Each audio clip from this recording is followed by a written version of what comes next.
ഉറക്കക്കുറവിൻ്റെ കാരണങ്ങൾ ഓരോരുത്തർക്കും ഓരോന്നാണ്. ചിലർക്ക് ടെൻഷനോ സ്ട്രെസ്സോ ഇതെന്തെങ്കിലും ആയിരിക്കാം. അവരുടെ പേഴ്സണൽ കാര്യങ്ങൾ ആലോചിച്ച് രാത്രി ഒരുറക്കം കഴിഞ്ഞാൽ ഇത് മനസ്സിലേക്ക് വന്നിട്ട് അങ്ങനെ ഉറക്കം വരാതെ കിടക്കുന്നവരായിരിക്കാം. പിന്നെ ചിലർക്ക് ആങ്സൈറ്റി പോലുള്ള രോഗങ്ങൾ, അതേപോലെ ഡിപ്രഷൻ ഉള്ളവർക്ക് ഇവർക്ക് ഇതേപോലെ ഉറക്കക്കുറവ് ഉണ്ടാവാറുണ്ട്. പിന്നെ കുറച്ച് പേരുണ്ട് നാളത്തെ രാത്രി കിടന്നാൽ ഒന്ന് ഉറങ്ങും, അത് കഴിഞ്ഞിട്ട് ഒരു 2-3 മണിയാവുമ്പോൾ എണീക്കും. പിന്നെ കട്ടിൽ തിരിഞ്ഞും മറിഞ്ഞും കിടക്കുക. രാവിലെ എണീക്കുമ്പോൾ ഉന്മേഷക്കുറവ്, തലവേദന, ഒരു ജോലിയും ചെയ്യാൻ പറ്റാത്തൊരവസ്ഥ. ഇത് ഒരുപാട് പേര് ഹോസ്പിറ്റലിൽ വന്നിട്ട് പറയുന്നൊരു പരാതിയാണ്. മറ്റ് പല രോഗങ്ങളും അവർ പറയുന്നതിൻ്റെ ഇടയ്ക്കാണ് എനിക്കിങ്ങനൊരു പ്രശ്നം ഉണ്ട് എന്നുള്ളത് പറയണത്. പലർക്കും ഇതൊരു രോഗാവസ്ഥയാണെന്നോ ഇതിന് ചികിത്സ എടുക്കേണ്ടതുണ്ടെന്നോ ഒന്നും അറിയാത്തവരാണ്. അതുകൊണ്ട് തന്നെ നമുക്കിന്ന് ഉറക്കക്കുറവ്, ഇതിൻ്റെ കാരണങ്ങൾ, ഇതെങ്ങനെയാണ് നമുക്ക് ചികിത്സിച്ച് മാറ്റാം, നമുക്ക് തന്നെ വീട്ടിലിരുന്ന് എങ്ങനെ ഇതിനെ മാനേജ് ചെയ്യാം, ഇതിനെക്കുറിച്ചൊക്കെ സംസാരിക്കാം. ഞാൻ doctor Tinu S, senior consultant, doctor Basil homeo hospital, Pandikkad, Malappuram ജില്ല. ഉറക്കക്കുറവിൻ്റെ കാരണങ്ങൾ ഓരോരുത്തർക്കും ഓരോന്നാണ്. ചിലർക്ക് ടെൻഷനോ സ്ട്രെസ്സോ ഇതെന്തെങ്കിലും ആയിരിക്കാം. അവരുടെ പേഴ്സണൽ കാര്യങ്ങൾ ആലോചിച്ച് രാത്രി ഒരുറക്കം കഴിഞ്ഞാൽ ഇത് മനസ്സിലേക്ക് വന്നിട്ട് അങ്ങനെ ഉറക്കം വരാതെ കിടക്കുന്നവരായിരിക്കാം. പിന്നെ ചിലർക്ക് ആങ്സൈറ്റി പോലുള്ള രോഗങ്ങൾ, അതേപോലെ ഡിപ്രഷൻ ഉള്ളവർക്ക് ഇവർക്ക് ഇതേപോലെ ഉറക്കക്കുറവ് ഉണ്ടാവാറുണ്ട്. പിന്നെ കുറച്ച് പേരുണ്ട് നാളെ ചെയ്യാനുള്ള എന്തെങ്കിലും കാര്യങ്ങൾ ആലോചിച്ചിട്ട് ഓവർ എക്സൈറ്റ്മെൻറ്റ് അല്ലെങ്കിൽ ഒരുപാട് സന്തോഷം ഇതൊക്കെ കൂടിയിട്ട് ഉറക്കം വരാത്തവരുണ്ട്. ഇവർക്ക് പിന്നെ എന്നും ഇങ്ങനെ ഉണ്ടാവില്ല. ഇങ്ങനത്തെ എന്തെങ്കിലും കാര്യങ്ങളുണ്ടെങ്കിൽ മാത്രമേ ഇതുണ്ടാവാറുള്ളൂ. ഇനി അടുത്തതാണ് എന്തെങ്കിലും രീതിയിലുള്ള മരുന്നുകൾ കഴിക്കുന്നവർ. ഇപ്പോൾ ജലദോഷത്തിനോ ചുമയ്ക്കൊക്കെ സ്ഥിരമായിട്ട് 1-2 ആഴ്ചയൊക്കെ മരുന്ന് കഴിച്ചുകൊണ്ടിരിക്കുന്നവരാണെന്നുണ്ടെങ്കിൽ ഇവർക്ക് ആ ഒരു മെഡിസിൻ പെട്ടെന്ന് സ്റ്റോപ്പ് ചെയ്താൽ അടുത്ത ദിവസം ഉറക്കം വരാത്തൊരവസ്ഥ വരാറുണ്ട്. ഇതിൻ്റെ കാരണം എന്താണെന്ന് വെച്ചാൽ ഈ ഒരാഴ്ചയ്ക്ക് അവർ നല്ല രീതിയിൽ ഉറങ്ങിയിട്ടുണ്ടാവുക ഈ ഒരു മരുന്നിൻ്റെ ഒരു സെഡേഷൻ എഫക്റ്റും കൊണ്ടാണ്. ഓക്കെ, അപ്പോൾ പിന്നെ അടുത്ത ദിവസം പെട്ടെന്ന് ഇത് സ്റ്റോപ്പ് ചെയ്യുമ്പോൾ ഇവർക്ക് സാധാരണ രീതിയിലുള്ള അവർക്ക് മുൻപ് കിട്ടിക്കൊണ്ടിരുന്ന ഒരു ഉറക്കം കിട്ടാത്തൊരവസ്ഥയ്ക്ക് വരും. എന്നാൽ ഒരു 4-5 ദിവസം കഴിഞ്ഞാൽ ഇത് നോർമൽ ആവാറുണ്ട്. അടുത്തതാണ് അസിഡിറ്റി കൂടുതലുള്ളവർ, ഗ്യാസ്ട്രൈറ്റിസ് ഒക്കെ ഉള്ളവർക്ക് എപ്പോഴും ഇങ്ങോട്ട് ഒരു ചെസ്റ്റിൻ്റെ ഭാഗത്തേക്കൊക്കെ ഗ്യാസ് വന്ന് തങ്ങി നിന്നിട്ട് ഉറക്കത്തിൽ നിന്ന് പെട്ടെന്ന് ഞെട്ടി ഉണർന്നിട്ട് പിന്നെ ഉറങ്ങാൻ പറ്റാത്തൊരവസ്ഥ വരാറുണ്ട്. അതേപോലെ സ്ലീപ്പ് അപ്നിയ എന്ന് പറഞ്ഞിട്ടൊരു കണ്ടീഷൻ ഉണ്ട്. അതായത് ഉറക്കത്തിൽ നിന്ന് പെട്ടെന്ന് ശ്വാസം പോയിട്ട് ഞെട്ടി ഉണരുന്നൊരവസ്ഥ, പിന്നെ ഇവർക്ക് ഉറങ്ങാൻ പറ്റില്ല. ഇത് പല തവണ ഉണ്ടാവാറുണ്ട്. ഈ ഒരു സ്ലീപ്പ് അപ്നിയ എന്ന് പറയുമ്പോൾ എന്താണെന്ന് വെച്ചാൽ നമ്മുടെ ഈ ഒരു തൊണ്ടയ്ക്ക് അകത്തുള്ള മസിൽസ് റിലാക്സ് ആവുമ്പോൾ നമുക്ക് ശ്വാസം എടുക്കാൻ ബുദ്ധിമുട്ടുണ്ടാവും. അപ്പോൾ ഈ ഒരു പ്രയാസം കൊണ്ട് ഉറക്കത്തിൽ ഞെട്ടി ഉണരുക, ഇതിനെയാണ് നമ്മൾ സ്ലീപ്പ് അപ്നിയ എന്ന് പറയുക. ഓക്കെ, ഇത് കാരണം ഉറക്കം നഷ്ടപ്പെടുന്നവരുണ്ട്. സാധാരണ രീതിയിൽ സ്ലീപ്പ് അപ്നിയ വരാറ് ഈ ഒരു ഹാർട്ട് സംബന്ധമായ ബുദ്ധിമുട്ടുള്ളവർക്ക്, അതേപോലെ പ്രമേഹ രോഗമുള്ളവർക്ക്, മൂക്കിൽ ദശ വളർച്ചയുള്ളവർക്ക്, ശ്വാസകോശ സംബന്ധമായ മറ്റെന്തെങ്കിലും കാരണങ്ങളുള്ളവർക്കൊക്കെയാണ് ഇത് വരാറ്. അതേപോലെ തന്നെ അടുത്തത് അലർജിയൊക്കെ ഉള്ളവർ, രാത്രി പെട്ടെന്ന് ഉണരുമ്പോൾ ഒന്ന് വെള്ളം കുടിക്കാൻ എണീറ്റാലോ ഒന്ന് മൂത്രം ഒഴിക്കാൻ എണീറ്റാലോ പിന്നെ കണ്ടിന്യൂസ് ആയിട്ട് തുമ്മുന്ന അവസ്ഥയും, പിന്നെ ഇത് കാരണം ഉറക്കം കിട്ടാതെ ഇരിക്കുന്നവരുണ്ട്. ഓക്കെ, പിന്നെ മറ്റൊന്നാണ് പ്രമേഹ രോഗികൾക്ക് ഇടയ്ക്കിടയ്ക്ക് മൂത്രം ഒഴിക്കാൻ എണീക്കേണ്ട അവസ്ഥ വരാറുണ്ട്. ഒരു രാത്രി തന്നെ ഒരു 3-4-5 തവണയൊക്കെ മൂത്രം ഒഴിക്കാൻ എണീക്കുകയും ഇത് കാരണം ഉറക്കം നഷ്ടപ്പെടുന്ന അവസ്ഥ വരാറുണ്ട്.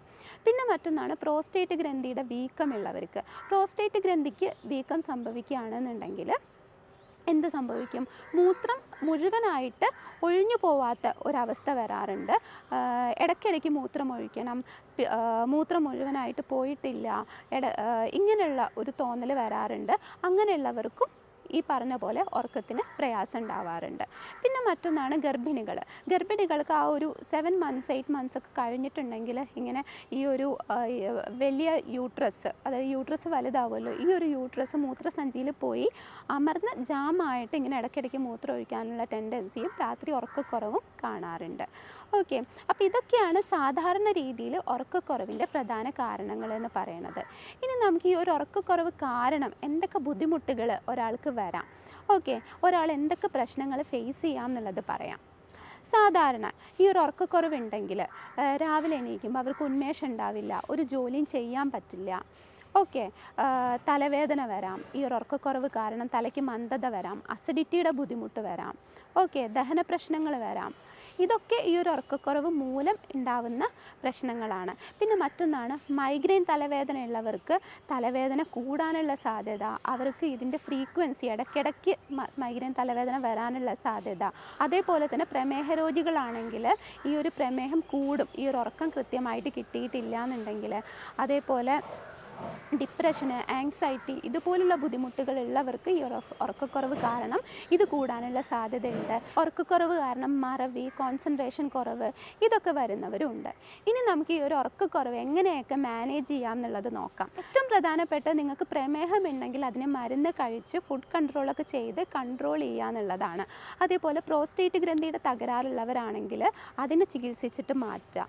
അതേപോലെ നിങ്ങൾക്ക് ആങ്സൈറ്റിയുടെ പ്രശ്നം, ഡിപ്രഷനോ അങ്ങനെയൊക്കെ ഉണ്ടെങ്കിൽ അതിനെ ചികിത്സിച്ച് മാറ്റുക, ഇതിനുള്ള ട്രീറ്റ്മെൻറ്റ് എടുക്കുക. നിങ്ങൾക്ക് എന്ത് കാരണം കൊണ്ടാണോ ഈ ഒരു ഉറക്കക്കുറവ് വരുന്നത് അതിനെ ചികിത്സിച്ചിട്ട് മാറ്റുക എന്നുള്ളതാണ്. പിന്നെ അതേപോലെ ഇടയ്ക്കിടയ്ക്ക് മൂത്രം ഒഴിക്കാൻ എണീക്കുന്നവരാണെങ്കിൽ രാത്രി ഒരു 7 മണിക്ക് ശേഷം വെള്ളം കുടി വളരെയധികം കുറയ്ക്കുക. ഇത് രാത്രി ഇടയ്ക്കിടയ്ക്ക് മൂത്രം ഒഴിക്കാൻ എണീക്കുന്ന ആ ഒരു പ്രവണതയെ കുറയ്ക്കാൻ സഹായിക്കാറുണ്ട്. പിന്നെ ഒന്ന്, രാത്രിയിൽ കിടക്കുന്നതിൻ്റെ തൊട്ട് മുന്നേ വരെ ഫോൺ ഉപയോഗിക്കുന്ന രീതി അതെല്ലാവർക്കും ഉള്ളതാണ്. അങ്ങനെ ഫോൺ ഉപയോഗം നമ്മൾ കിടക്കുന്നതിന് ബെഡിലേക്ക് പോകുമ്പോൾ, ബെഡ്റൂമിലേക്ക് പോകുമ്പോഴേ നമ്മൾ ഫോൺ സ്വിച്ച് ഓഫ് ആക്കി വെക്കാൻ ശ്രമിക്കുക. പിന്നെ രാത്രി കിടക്കുമ്പോൾ എപ്പോഴും ലൈറ്റ് ഓഫ് ചെയ്ത് കിടന്നുറങ്ങുക. പിന്നെ കൃത്യസമയത്ത് ഒരു ഉറക്കശീലം ഉണ്ടാക്കുക. ഒരു രാത്രി ഒരു 10 മണി 10:30 ഈ ഒരു സമയത്ത് തന്നെ കിടക്കുക. ഈ ഒരു ശീലം ഉണ്ടാക്കുക. നമ്മൾ കൃത്യസമയത്ത് ഉറങ്ങുന്നു, കൃത്യസമയത്ത് എണീക്കുന്നു എന്നുള്ളൊരു ശീലം കൊണ്ടുവരിക. പിന്നെ മറ്റെന്തെങ്കിലും അസുഖങ്ങളുള്ളവരാണെങ്കിൽ ഈ ഒരു അലർജി, പിന്നെ സ്ലീപ്പ് അപ്നിയ, അതേപോലെ ഇങ്ങനെയുള്ള അസിഡിറ്റി ഇങ്ങനത്തെ ബുദ്ധിമുട്ടുകളൊക്കെ കാരണമാണ് നിങ്ങൾക്ക് ഉറക്കം വരാത്തത് എന്നുണ്ടെങ്കിൽ അതിനെ ട്രീറ്റ് ചെയ്ത് മാറ്റുക. ഓക്കെ. എന്നാൽ നിങ്ങൾക്ക് ഈ ഒരു ഇതിൻ്റെ കാരണം കണ്ടെത്തിയിട്ട് നമുക്കതിനെ കൃത്യമായിട്ട് ചികിത്സിച്ച് മാറ്റാൻ പറ്റും. ഇനി ഭക്ഷണത്തിൽ നമ്മൾ എന്തൊക്കെ ശ്രദ്ധിക്കണം എന്ന് ചോദിച്ചാൽ, രാത്രി നമ്മൾ ഹെവി ആയിട്ട് ഫുഡ് കഴിക്കാതിരിക്കുക. രാത്രിയിൽ അരിയാഹാരം മാക്സിമം കുറയ്ക്കുക. അതേപോലെ എരിവ്, പുളി, എണ്ണ ഇവയൊക്കെ രാത്രി കുറച്ച് പച്ചക്കറിയും പഴങ്ങളും കൂടുതലായിട്ട് കഴിക്കുക. അതുപോലെ തന്നെ നിങ്ങൾക്ക് ഉറക്കം കിട്ടാൻ വേണ്ടിയിട്ട് ഞാനൊരു പ്രഷർ പോയിൻ്റ് പറഞ്ഞു തരാം. ഈ ഒരു ഭാഗത്ത് നമ്മുടെ കയ്യിൻ്റെ ഇവിടെ ഒരു കുഴി കാണാം. പ്രസ് ചെയ്ത് കഴിഞ്ഞാൽ ഇവിടെ നമ്മളൊരു 5 മിനിറ്റ് ദിവസവും രാവിലെയും രാത്രിയും 2 നേരം പ്രസ് ചെയ്ത് കൊടുക്കുകയാണെങ്കിൽ രാത്രി നമുക്ക് നല്ല രീതിയിൽ ഉറക്കം കിട്ടുന്നത് കാണാം. ഓക്കെ.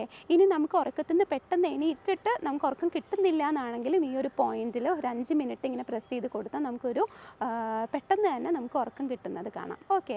ഉറക്കക്കുറവുമായി ബന്ധപ്പെട്ടിട്ടുള്ള സംശയങ്ങൾക്ക് വേണ്ടിയിട്ടും ചികിത്സയ്ക്ക് വേണ്ടിയിട്ടും നിങ്ങൾക്ക് എന്നെ കോൺടാക്റ്റ് ചെയ്യാവുന്നതാണ്. ഞാൻ doctor Tinu S, senior consultant, doctor Basil സോമിയോ ഹോസ്പിറ്റൽ, പാണ്ടിക്കാട്, മലപ്പുറം ജില്ല.